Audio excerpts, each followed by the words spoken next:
Hi guys, నేను మీ lawyer బాబు. Thumbnail చూసే ఉంటారు కదా. అవును, కేశవానంద భారతి కేసు జడ్జిమెంట్ వచ్చి 50 years అవుతుంది. ఈ కేసు లేకోకుండా లా స్కూల్లో ఏ లా స్టూడెంట్ తన కెరియర్ స్టార్ట్ చేసి ఉండడం. ఈ కేసు లా స్టూడెంట్కి చాలా అంటే చాలా ఇంపార్టెంట్. ఇంకా మొదలెడదామా? ఈ కేశవానంద భారతి కేసు ఎందుకంత ఫేమస్ అంటే ఇది ఇండియాలోనే లాంగెస్ట్ కేస్ అండ్ దీని యొక్క ప్రొసీడింగ్స్ 63 days జరిగింది. అంతేకాకుండా దీని యొక్క జడ్జిమెంట్ కూడా 703 pages కలిగిన longest judgement in Supreme Court history. అంతేకాకుండా ఈ జడ్జిమెంట్ని 13 bench జడ్జెస్ సిట్టింగ్ బెంచ్ అంటే లాంగెస్ట్ బెంచ్ వాళ్ళు 7:6 మెజారిటీతో జడ్జిమెంట్ ఇచ్చారు. ముందు మనం కేశవానంద భారతి కేసు ఏంటో తెలుసుకుందాం.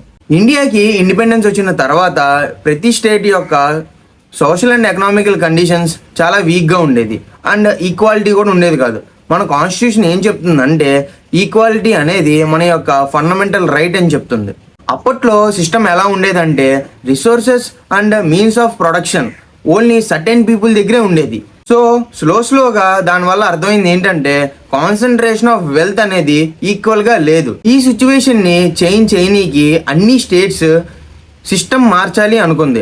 అలాగే కేరళ స్టేట్ కూడా మార్చింది. కేరళ స్టేట్లో సోషల్ అండ్ ఎకనామికల్ కండిషన్స్ని బెటర్ చేద్దామనే ఉద్దేశంతో zamindari system, land ownership and tenancy లాస్ని సరిచేయడానికి Kerala government land reform act 1963ని పాస్ చేసింది.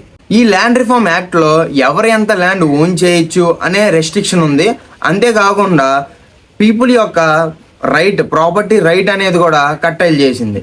ఈ ల్యాండ్ రిఫార్మ్ యాక్ట్ ప్రకారం గవర్నమెంట్ ఎడ్నీర్ మఠం యొక్క 300 acresని అక్విజిషన్ చేసుకుంది. దానివల్ల ఆ మఠం యొక్క ఇన్కమ్ చాలా అంటే చాలా తగ్గిపోయింది అండ్ అక్కడ జరిగే రెగ్యులర్ యాక్టివిటీస్ కూడా ఇన్కమ్ లేక ఆగిపోయాయి.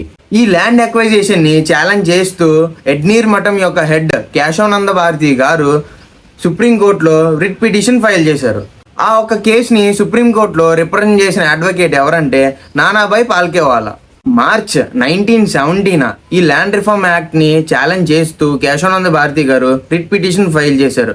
ఏంటంటే ఆ ల్యాండ్ రిఫార్మేషన్ యాక్ట్ వల్ల పీపుల్ యొక్క రైట్ టు ప్రాపర్టీ అనే ఫండమెంటల్ రైట్ వైలేట్ అవుతుంది. అంతేకాకుండా article 14, 19 clause 1 sub clause F and 25, 26 ఈ ఫండమెంటల్ రైట్స్ అన్ని వైలేట్ అవుతున్నాయి.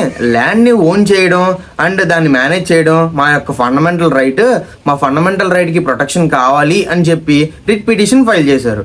ఆ టైంలోనే మన ఇండియాలో ఇంకొన్ని cases like bank nationalisation case ఒకటి అండ్ మధురావ్ షిండే కేసు ఒకటి అండ్ గోలక్నాథ్ కేసు ఒకటి. ఇవి 3 క్లియర్గా మనకి ఏం చెప్తున్నాయి అంటే పార్లమెంట్ అండ్ సుప్రీంకోర్టు యొక్క పవర్ స్ట్రగుల్ అవుతుంది. అంటే పార్లమెంట్ అంటది మేమే సుప్రీం అథారిటీ అంటది అండ్ సుప్రీంకోర్టు అంటది అది కాదంటది. ఇలా పవర్ స్ట్రగుల్ అవుతుంది. పార్లమెంట్ ఏమంటది అంటే ఆర్టికల్ 368 ప్రకారం కాన్స్టిట్యూషన్ని ఎలా కావాలంటే అలా మార్చుకోవచ్చు, మా దగ్గర దాని యొక్క సుప్రీం పవర్స్ మా దగ్గరే ఉన్నాయి అని అంటది. కానీ సుప్రీంకోర్టు పార్లమెంట్ చెప్పిన స్టేట్మెంట్ని అగ్రి చేయలేదు. Golaknath versus state of Punjab కేసులో సుప్రీంకోర్టు 11 bench జడ్జెస్కి ముందు ఏం క్వశ్చన్ వచ్చిందంటే పార్లమెంట్కి అన్ని పవర్స్ ఉన్నాయా, కాన్స్టిట్యూషన్ని ఎలా కావాలంటే అలా మార్చుకునే పవర్స్ దానికి ఉన్నాయా అని చెప్పి క్వశ్చన్ వచ్చింది. ఈ కేసులో ఆ క్వశ్చన్కి సుప్రీంకోర్టు ఏం ఆన్సర్ ఇచ్చిందంటే పార్లమెంట్ యొక్క కాన్స్టిట్యూషన్ అమెండింగ్ పవర్స్కి చాలా రెస్ట్రిక్షన్స్ని ఇంపోజ్ చేసింది. అప్పుడు పార్లమెంట్ ఏం చేసిందంటే ఈ రెస్ట్రిక్షన్స్ని తొలగించుకోవడానికి 24th, 25th అండ్ 29th అమెండ్మెంట్ని తీసుకొచ్చింది. ఈ 24th అమెండ్మెంట్ ఏం చెప్తుందంటే parliament has power to amend any provision of constitution. అంటే పార్లమెంట్ కాన్స్టిట్యూషన్లో ఉన్న ఏ ప్రొవిజన్ అన్నా అమెండ్ చేయొచ్చు. ఈ 25th అమెండ్మెంట్ యాక్ట్ ఏం చెప్తుందంటే right to property can be curtailed. So ఈ యాక్ట్ ప్రకారం గవర్నమెంట్ ప్రైవేట్ ప్రాపర్టీస్ని తీసుకోవచ్చు పబ్లిక్ యూస్ కోసం అండ్ దాని యొక్క కాంపన్సేషన్ కూడా పార్లమెంటే డిసైడ్ చేస్తుంది, కోర్ట్స్ కాదు. అండ్ 29th అమెండ్మెంట్ యాక్ట్ ఏం చెప్తుందంటే ల్యాండ్ రిఫార్మేషన్ యాక్ట్ని 9th షెడ్యూల్లో ఇంక్లూడ్ చేశారు. ఈ 9th షెడ్యూల్ ఏంటంటే 9th షెడ్యూల్లో ఉన్న లాస్ మీద ఎవరు క్వశ్చన్ చేయలేరు అండ్ ఆ లాస్ మీద రివ్యూకి కూడా కోర్టుకి పోలేరు. సో 9th షెడ్యూల్లో వేయగానే ల్యాండ్ రిఫార్మేషన్ యాక్ట్కి ఫుల్ ఇమ్యూనిటీ వచ్చేసింది. అప్పుడు పార్లమెంట్కి దాని యొక్క పవర్స్ దానికి వెనక్కి వచ్చేసాయి. కేశవానంద భారతి కేసులో ల్యాండ్ రిఫార్మేషన్ యాక్టే కాకుండా ఈ 3 కాన్స్టిట్యూషనల్ అమెండ్మెంట్స్ కూడా ఛాలెంజ్ చేసింది. కేశవానంద భారతి కేసులో 2 మెయిన్ క్వశ్చన్స్ ఏంటంటే can Parliament amend fundamental rights if yes to what extent? అంటే పార్లమెంట్ ఫండమెంటల్ రైట్స్ని అమెండ్ చేయగలదా? ఇఫ్ కేస్ చేస్తే ఎంత ఎక్స్టెంట్ వరకు చేయగలదు? అండ్ ఏ ప్రొవిజన్స్ కింద, ఏ కాన్స్టిట్యూషనల్ ప్రొవిజన్స్ కింద అమెండ్ చేయగలదు అని ఈ టూవే మెయిన్ క్వశ్చన్స్. ఇప్పుడు మనం పిటిషనర్ అండ్ రెస్పాండెంట్ యొక్క వాదనలు చూద్దాం.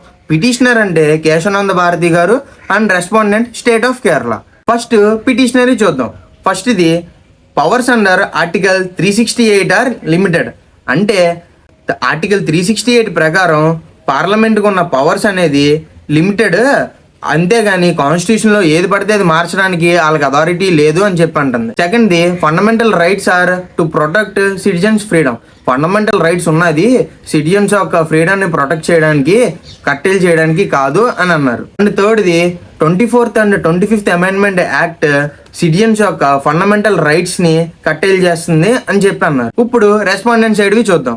Parliament has ultimate and absolute power to amend the constitution.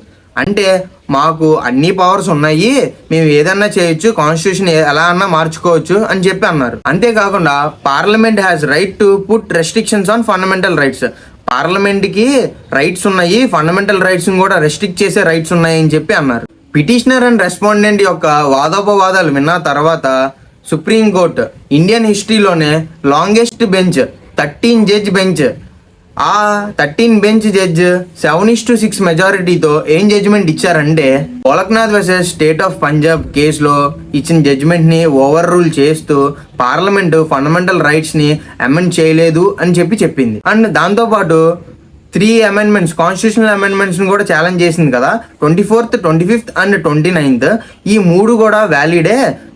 Parliament కాన్స్టిట్యూషన్లో ఉన్న ఏ ప్రొవిజన్ అన్నా అమెండ్ చేయొచ్చు అని కూడా చెప్పింది. మనకి ఫస్ట్ క్వశ్చన్ ఆన్సర్ వచ్చేసింది కదా. ఇప్పుడు second question, the parliament has power to what extent?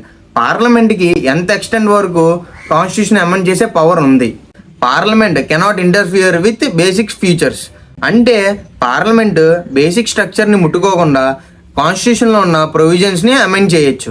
So guys, ఇది కేశవానంద భారతి కేసు. అండ్ ఈ జడ్జిమెంట్ 1973లో వచ్చింది. ఈ సంవత్సరంతో 50 సంవత్సరాలు పూర్తి చేసుకుంది. దీన్ని బట్టి పార్లమెంట్ కాన్స్టిట్యూషన్లో ఉన్న బేసిక్ స్ట్రక్చర్ని, ఇక్కడ కనిపిస్తున్న బేసిక్ స్ట్రక్చర్ని తప్ప మిగతా ఏ ప్రొవిజన్ అన్నా అమెండ్ చేయొచ్చు. ఆజాన్ బావుడు, మహాన్ బావుడైన డాక్టర్ బిఆర్ అంబేద్కర్ గారు ముందు చూపుతో రాజ్యాంగాన్ని ఇట్లా రాశారు కాబట్టే ఇంకా ప్రజాస్వామ్యం ఉంది, లేకపోతే ఇప్పటికి ఏమయ్యేదో ఏంటో. ఇప్పుడు మీకు ఒక డౌట్ రావచ్చు, అసలు కేశవానంద భారతి గారు కోర్టుకి వెళ్ళింది ఆయన భూముల కోసం కదా, ఆయన భూములు వచ్చినాయా అని. ఆయన ఈ కేసులో ఓడిపోయారు అండ్ ఆయన భూములు రాలేదు. కానీ ఇండియన్ కాన్స్టిట్యూషన్ హిస్టరీలో ఆయన ఒక సేవియర్గా ఎప్పటికీ చిరస్థాయిగా నిలిచిపోయారు. So guys, thanks for watching. Please do like, share and subscribe.